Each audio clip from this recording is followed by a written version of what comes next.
E aí eu tava vendo um vídeo do Carlos Gonzalez e tava pensando em algumas coisas no final agora desse semestre, né? Acabou o meu semestre. Eu nem lembro mais sobre o que era o vídeo do Carlos, é tanta coisa, né? Tanta informação, a gente não lembra nem mais o que a gente vê pra gente se divertir. Mas eu lembro que tinha alguma coisa a ver com eu, pelo menos ao ver o vídeo dele, me veio alguma ideia sobre produtividade. Aí eu falei, Carlão, faz um vídeo sobre produtividade. E aí ele falou, faz tu um vídeo.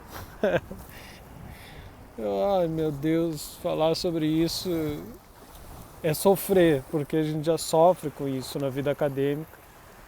E aí eu até reli, peguei um texto, vou deixar aí o link para vocês, um pequeno artigo da Rosana Pinheiro Machado. Ela fala sobre, né, o título do texto é Precisamos falar sobre vaidade acadêmica. E eu acho que devia escrever um texto também sobre precisamos falar sobre produtivismo acadêmico. Sobre produtivismo em geral, né, e hiperprodutivismo, né? Produtivo, ser produtivo é muito bom. Inclusive, muito da nossa ansiedade, muito da nossa angústia, do sofrimento psíquico que a gente passa na vida acadêmica e em outras profissões também é por não conseguir produzir, ou por não conseguir ser produtivos, né, ou por ter entraves criativos, ou por ter bloqueios de produtividade, de criatividade. Mas o que mais nos prejudica e o que mais na verdade, né, o que mais nos deixa doente é essa hard science. Né? O que é hard science em comparação com a slow science? É dizer que tudo o que a gente faz na vida acadêmica tem que ter uma altíssima relevância. A gente tem que produzir em grande quantidade, a gente tem que estar o tempo todo sendo produtivos, a gente precisa estar o tempo todo pensando e refletindo e produzindo análises e produzindo artigos, e isso na vida acadêmica enquanto pesquisador e pesquisadoras. Então a gente, na ciência, a gente não consegue levar essa mesma lógica. É por isso que se luta tanto, por isso que tem um movimento chamado inclusive Slow Science, porque a gente não consegue dar conta desse tipo de estilo de vida, dessa ética, desses valores para a produção de fato do que é a ciência.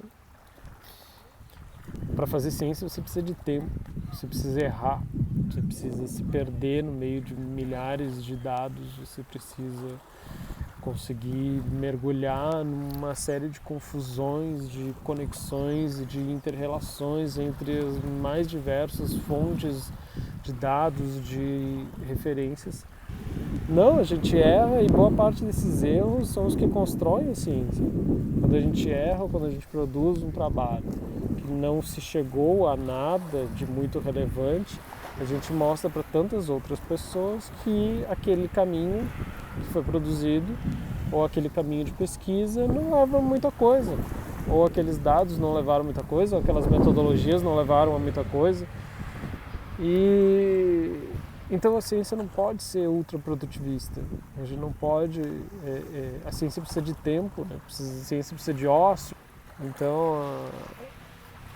E isso tudo por quê? Porque o modelo e a estrutura social e econômica nossa, ela se dissemina, ela se incrusta, né? Ela é tentacular, ela vai abraçando todos os espectros e todos os âmbitos de todas as esferas da sociedade.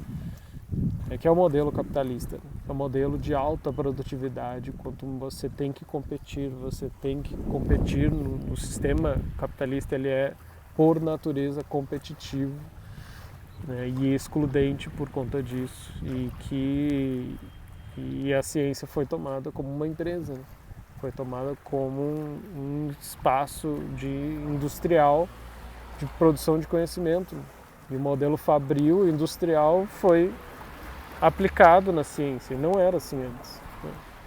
Eu gosto sempre de lembrar que as pessoas tinham 10 anos para escrever uma tese, 10 anos antes. E hoje a gente tem que escrever as mesmas teses, a mesma ideia de tese em 4 anos.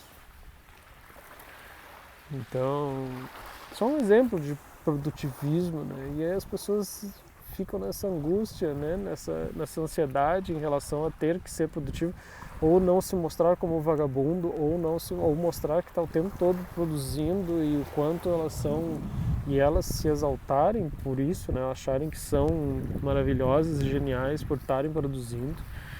E alimenta o ego delas, né? Porque elas têm que se comparar com os outros, ela precisa se comparar com todo mundo, quanto produtivas elas são, o quanto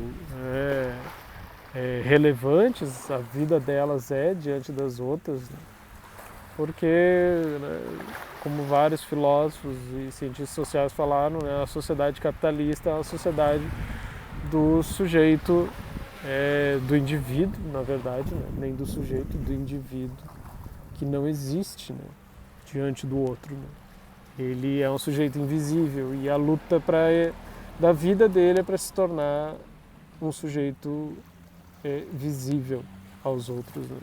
A ter visibilidade da sua própria vida diante da sociedade, né? A ser alguém para se considerar como alguém importante, né? E essa doideira.